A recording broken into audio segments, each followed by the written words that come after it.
Syempre, as usual, nandito na naman tayo sa Bata. Sumahod na naman kasi kami kaya kailangan na namang mag-grocery. At syempre, bago tayo mag-groceries ay kailangan muna natin kumain. Dahil medyo malayo-layo na rin yung ating pinanggalingan kanina. At saka medyo traffic ha. Hindi lang medyo, kundi napaka-traffic talaga pag hapon ka pumunta sa Bata. So shoutout pala sa aking tropa ni sila kay Django. Bro, pasensya na, hindi na kita naaya. Gabi na kasi kami pumunta. At ito yung pagkain natin na worth 15 SR lamang. Na yun yung order ko, isang ampalaya saka isang chicken skin. Napaka-healthy foods talaga yan. At ito na nga yung ating first bite para sa ating chicken skin. Alright. Medyo crunchy lang siya at medyo makunat-kunat na.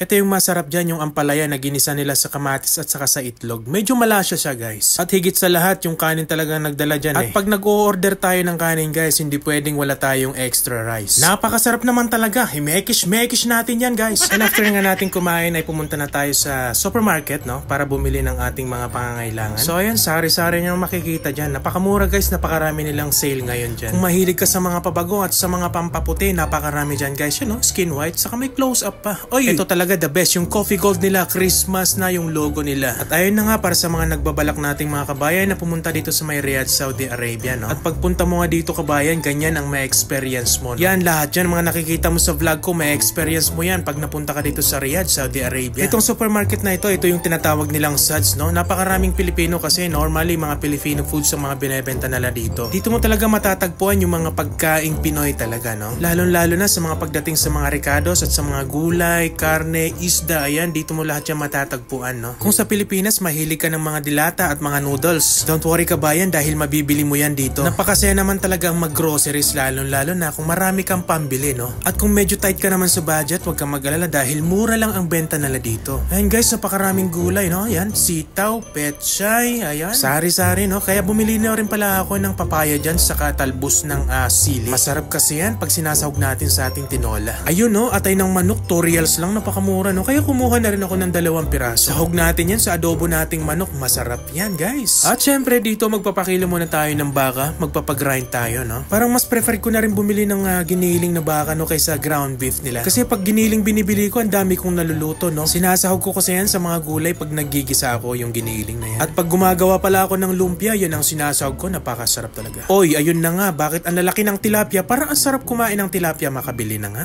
Sarap bumili talaga. Oh, ayun na nga, bili muna tayo ng patis. Ayan, ang bango niyan guys. Kung pinapatis ka na, bumili ka na. At syempre, ito na rin yung isang mahalaga talaga na binibili natin, yung bigas. Yan, Fernandong binibili namin dahil napakasarap yan at napakalambot guys. Uy, grabe naman ton sila kay, grabe talaga. Pogi mo lakay, I love you. Isa ka talagang alamat, heartthrob ka talaga pag naiilawang ka no. Pero bakit ganun lakay? Pag walang ilaw, medyo maitim ka naman talaga eh.